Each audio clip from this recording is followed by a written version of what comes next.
And if you were going to talk to yourself 10 years ago, what, if you were going to give advice to that person, what advice would you give them? Well, I think the biggest advice would be to get diagnosed for ADHD, because I didn't know that back then, that I had ADHD. So that's the biggest impact that's been on my life, is to understand my ADHD. And then in terms of business and things like that, I think learning about the fundamentals of marketing earlier on would have been a big help. And then also like about the time things you talk about, like put your energy into things that are specific about, what your strengths are, putting time into that, and then finding like support systems around other things to get help with. Like I'm working with the VA now, so like if I'd have started working with the VA earlier on, I know I would have, been able to accelerate growth, eat quicker, and become more effective with my time and energy.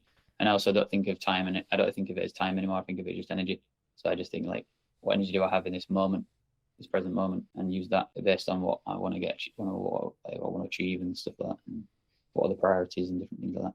So I'm like sometimes I'm just thinking of like, even like when I'm out and I'm at a networking event, I'm thinking, should I take longer and get a bus? Or should I just get a taxi and get back? And I've just been getting taxis because I'm thinking energetically, I'm thinking, let me just get the taxi and get back into stuff.